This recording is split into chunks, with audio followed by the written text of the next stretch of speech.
नमस्कार दोस्तों, QQ news पर आपका स्वागत है। तो दोस्तों, कहते हैं कि ज़िंदगी में अगर रिस्क लिया तो उसका इनाम भी उतना ही बड़ा होता है। टाटा ने भी इसी पॉलिसी पर चलते हुए बड़ा रिस्क लेने का फैसला किया है। दरअसल रूस यूक्रेन युद्ध शुरू होने के बाद कई सारी बड़ी बड़ी इंटरनेशनल कंपनी रूस से निकल गई थी और उन्होंने रूस के साथ अपने संबंध पूरी तरह से तोड़ दिए थे। और उस समय टाटा ने भी एक बड़ी घोषणा की थी। बाकी वेस्टर्न ऑटो कंपनी की तरह टाटा ने अपनी लग्जरी कार जगुआर और रेंज रोवर की रूस में बिक्री पूरी तरह से रोक दी थी। उसके अलावा टाटा कंसल्टेंसी सर्विस, जो कि रूस के कई सारी कंपनी को आईटी सर्विस प्रदान करती थी, उसके भी ऑपरेशन टाटा ग्रुप ने पूरी तरह से रोक दिए थे। ये भी चलो ठीक था, लेकिन साथ में टाटा ने यह भी ऐलान कर दिया कि वो स्टील प्लांट के लिए कोयला भी रूस से खरीदना पूरी तरह से बंद कर दिया था। यानी कि टाटा की तरफ से रूस को नए कोयले की ऑर्डर पूरी तरह से नहीं मिलेंगे। टाटा ग्रुप ने रूस के साथ अपने संबंध खत्म करने का निर्णय इसलिए लिया था क्योंकि टाटा को अमेरिका, यूरोप और बाकी पश्चिमी देशों से बहुत ही ज़्यादा पैसा आता है। वैसे में अगर टाटा रूस के अंदर अपनी प्रेजेंस जारी रखता है तो इससे कई सारे देश नाराज हो सकते थे और टाटा पर कोई फाइनेंशियल कार्रवाई भी हो सकती थी। और जितना रेवेन्यू टाटा को इन पश्चिमी देशों से आता है, उसके सामने रूस से आने वाला रेवेन्यू एकदम ना के बराबर है। पश्चिमी देशों में पब्लिक सेंटीमेंट भी रूस के खिलाफ ही चल रहे थे। ऐसे में जब बाकी ब्रांड रूस से निकल रहे थे तो टाटा पीछे से रुककर पॉइंट आउट नहीं होना चाहता था।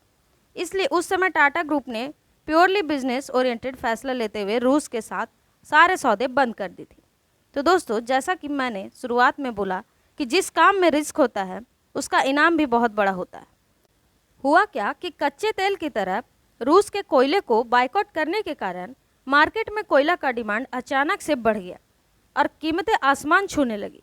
जबकि उसी समय रूस ने अपने कोयले के ऊपर भारत को ऑफर करना शुरू कर दिया, वो भी 30% की छूट की दर पर, यानी कि डिस्काउंट पर, जिसके चलते भारत के कई सारे स्टील कंपनियां ने रूस से कोयला खरीदना शुरू कर दिया। ये तो हम सबको पता है कि अगर बाकी स्टील मेकर रूस से 30% डिस्काउंट के ऊपर कोयला खरीदेंगे तो इनपुट कॉस्ट तो बचाएंगे, लेकिन साथ साथ अपनी स्टील को टाटा स्टील के मुकाबले कम्पिटिटिव दाम पर मार्केट में उतार पाएंगे। ऐसे में टाटा को समय रहते कुछ न कुछ तो करना ही था। रेफरेंस के लिए स्क्रीन पर आर्टिकल है, जिसके मुताबिक टाटा स्टील ने रूस के साथ संबंध तोड़ने का वादा करने के कुछ ही हफ्तों बाद कोयला खरीदा है। रिपोर्ट के अनुसार अप्रैल महीने में टाटा ने घोषणा की थी कि भारत, ब्रिटेन और नीदरलैंड में जो स्टील मैन्युफैक्चरिंग प्लांट है उसमें रूस के कोयला का इस्तेमाल बिल्कुल भी नहीं किया जाएगा और टाटा ने अल्टरनेटिव सोर्स से कोयला खरीदने का घोषणा किया था।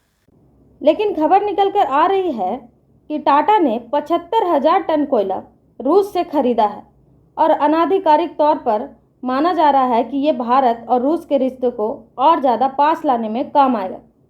शायद रूस के तरफ से जो कोयला है उसमें 30% डिस्काउंट दिया जा रहा है।